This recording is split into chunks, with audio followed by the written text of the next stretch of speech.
O presidente Jair Bolsonaro anunciou na tarde desta quinta-feira que o professor Carlos Alberto Decotelli da Silva será o novo ministro da Educação. O decreto de nomeação foi publicado em edição extra do Diário Oficial da União.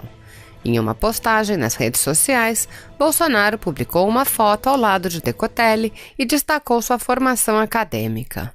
Bolsonaro disse: informa a nomeação do professor Carlos Alberto Decotelli da Silva para o cargo de ministro da Educação. Decotelli é bacharel em Ciências Econômicas pela UERJ, mestre pela GV, doutor pela Universidade de Rosário, Argentina, e pós-doutor pela Universidade de Wuppertal, na Alemanha. O novo ministro ocupava até recentemente o cargo de presidente do Fundo de Desenvolvimento da Educação, FNDE, autarquia vinculada ao Ministério da Educação, responsável por executar parte das ações da pasta relacionadas à educação básica em apoio aos municípios, como alimentação e transporte escolar. Ele entra no lugar de Abraham Weintraub, demitido na semana passada. É o terceiro ministro a comandar o MEC desde o início do governo Bolsonaro. Segundo informações oficiais, Decotelli atuou durante toda a transição de governo após a eleição de Bolsonaro em 2018 e ajudou a definir ideias e novas estratégias para as políticas educacionais da atual gestão. Financista, autor de livros e professor, Decotelli fez pós-doutorado na Bergische Universität Wuppertal, Alemanha, é doutor em Administração Financeira pela Universidade Nacional de Rosário, na Argentina, mestre em Administração pela Fundação Getúlio Vargas, possui MBA em Administração também pela GV e é bacharel em Ciências Econômicas pela Universidade do Estado do Rio de Janeiro. O novo ministro ainda passou pelas Forças Armadas como professor e atualmente é oficial da reserva da Marinha. As informações são da Agência Brasil. Meus amigos, tudo bem? Deputado Federal Felipe Barros. Agora são 9 horas da noite, dia 23 de junho de 2020. Estamos aqui no gabinete, na Câmara dos Deputados em Brasília. Vou explicar um negócio para vocês que a mídia está debatendo, está dizendo, mas não está claro. Aquela cadeira que o Abraham Weintraub foi indicado para o Banco Mundial, aquela cadeira, 54% dela pertence ao Brasil. Os outros 46% pertencem a inúmeros outros países que dividem entre eles esses 46%. Portanto, o Brasil pode indicar quem quiser para essa cadeira. Mas o senador Randolfo Rodrigues parece desconhecer esse fato. Por quê? Eu explico para vocês. Ele mandou ofícios, cartas, para as embaixadas de outros países aqui em Brasília, desses outros países que detêm os 46%, tentando fritar, tentando queimar Abraham Weintraub, tentando fazer com que esses países se levantassem contra o Abraham Weintraub. Mesmo que esses países se levantassem, esses países detêm apenas 46%, o Brasil detém 54%. Mas enfim, ele tentou fritar o Abraham. Então, o que eu, junto com o meu amigo Douglas Garcia, deputado estadual de São Paulo, aliás, a ideia foi dele, o que nós dois fizemos em conjunto. Estamos aqui protocolando todos esses ofícios para esses países que detêm os 46%.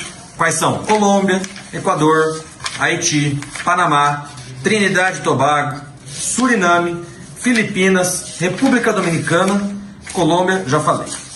Então a gente está mandando ofícios para essas embaixadas, dizendo, em primeiro lugar, o currículo do Abraham Weintraub, por exemplo, que é formado em Ciências Econômicas pela USP, que ele tem MBA em Executivo Internacional, ele tem títulos reconhecidos pela FGV Brasil, pela uma universidade da Holanda, Estados Unidos, México, uma extensa lista de experiências profissionais, mas estamos também comunicando a essas embaixadas que o senhor Randolfo Rodrigues, o senador que tentou fritar o Abraham Weintraub, não tem moral alguma para fazer aquilo que ele fez. Estamos aqui anexando uma matéria da Folha de São Paulo, em que essa matéria diz o seguinte: o delator diz que o senador Randolfo Rodrigues teria recebido R$200 mil em depoimento prestado no acordo de delação premiada fechada no STF. Carlos Alexandre de Souza Rocha afirmou ter ouvido do doleiro Alberto Youssef que o senador Randolfo Rodrigues recebeu R$200 mil.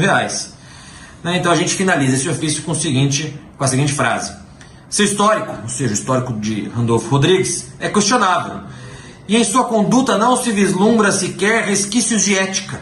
o que o torna incapaz de julgar quem quer que seja. Então estamos encaminhando esses inúmeros ofícios, traduzimos inclusive para o inglês ou para o espanhol, dependendo do país, e estamos encaminhando esses ofícios para todas essas embaixadas, rebatendo esses ofícios encaminhados anteriormente pelo senador Randolfo Rodrigues. Deus abençoe cada um de vocês, fiquem com Deus. Presidente Soraya, gostaria de usar um minuto do governo para já falar, porque eu tinha me inscrito também de manhã. Presidente, antes de orientar, gostaria de fazer um comunicado de que uma narrativa que começou na CPMI da censura, ela pegou dissidentes do governo e ela chegou à mais alta corte de justiça do nosso país. Começou-se primeiro com um inquérito secreto das fake news, que acabou por censurar a imprensa, feriu o sistema acusatório, pois a vítima acusa, investiga e julga, feriu o princípio do juiz natural, pois não houve distribuição do referido inquérito, e acabou inacreditavelmente sendo validado pela Corte na semana passada, como disse o ministro Marco Aurélio, o inquérito do fim do mundo. E agora nós estamos vendo um novo inquérito, que é o inquérito para investigar atos antidemocráticos, que nada mais são do que manifestações de apoio ao governo, onde tem pessoas, crianças, idosos de verde e amarelo que vão às ruas normalmente no domingo, Brasil afora, para dizer: deixem o presidente governar. E inacreditavelmente este inquérito culminou por decretar a quebra do sigilo de mais de 10 deputados e um senador na semana passada. Eu, inclusive, fui vítima desse inquérito. E um inquérito que se baseia, senhoras e senhores, em petições assinadas por parlamentares da oposição, notícias falsas da imprensa e posts públicos em redes sociais. Então, nós estamos vivendo um período sombrio na democracia brasileira, onde estão querendo enquadrar na Lei de Segurança Nacional, na Lei de 83, conservadores, estão querendo calar a direita. E o que mais me assusta, presidente, é a omissão, é o silêncio retumbante dos presidentes das casas legislativas, que nada falaram acerca da quebra da imunidade de parlamentares que livremente se expressam como a população brasileira na internet e nas redes sociais e estão sendo perseguidos pela máquina estatal. Então, presidente, nós noticiaremos esses fatos às cortes internacionais e queremos que esta casa, como um poder integrante da República, também se pronuncie acerca desses abusos. E o governo orienta não à emenda. Muito obrigada, presidente. Deputado, como orienta o Podemos?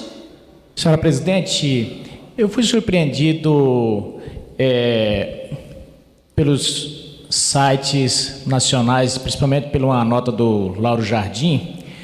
Um promotor, um vice-procurador federal, me colocou nesse inquérito dele das fake news. Interessante. Não me indiciou, não mandou Polícia Federal na minha porta, mas me colocou lá, soltou dentro do inquérito. Fez uma alusão, criou um roteiro. Da mesma forma, eu de repente poderia criar um roteiro sobre ele. De repente poderia colocar que, como ele tem um viés ideológico, poderia dizer que ele seria amigo do Zé Eduardo Cardoso, que é advogado do meu adversário na candidatura do Senado lá em Mato Grosso. Mas não o farei. Mas fiquei pasmo com o que ele falou. Podemos liberar a bancada.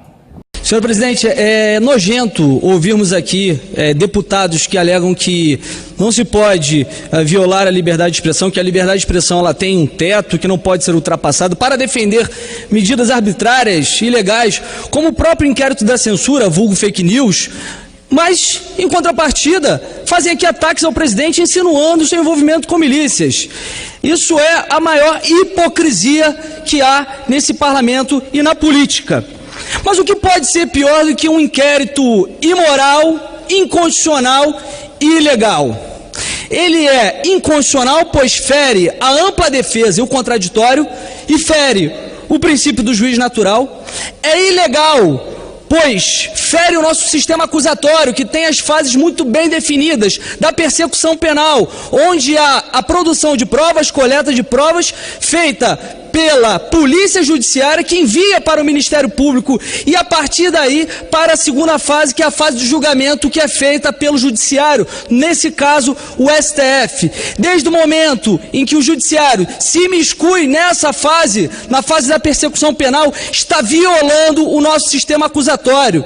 Mas em que eles se baseiam para fazer a instauração desse inquérito ilegal, inconstitucional, num dispositivo do regimento interno do STF de 1980, que não foi recepcionado pela nossa Constituição, que diz que crimes que são cometidos na sede do STF, que atentem contra a vida de ministros do STF e cometido por autoridades, nesse caso poderia sim ser instaurado um inquérito, mas não foi recepcionado pela nossa Constituição.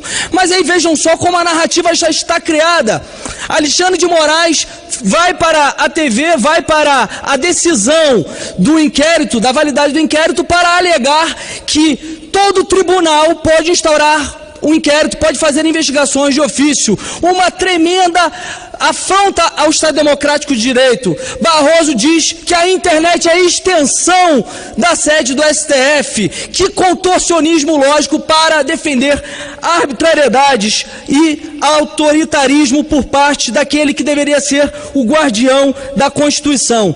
O pior de tudo isso é ver o silêncio dessa casa, o silêncio e a omissão daquele que é o presidente da casa, que deveria sair em defesa do parlamento diante de tantas arbitrariedades contra essa casa.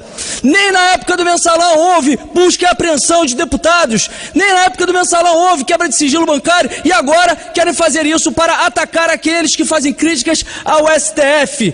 Nós levaremos tudo isso às cortes internacionais. Não podemos aceitar essas violações de direitos e prerrogativas de deputados. E sim, está tendo no Brasil atos antidemocráticos. Esses atos antidemocráticos estão ocorrendo por parte do STF, contra as instituições, inclusive esta casa, e contra o povo brasileiro. Levaremos às cortes internacionais para saber os abusos e arbitrariedades que estão ocorrendo no Brasil por aquele que deveria ser o guardião da Constituição. Obrigado.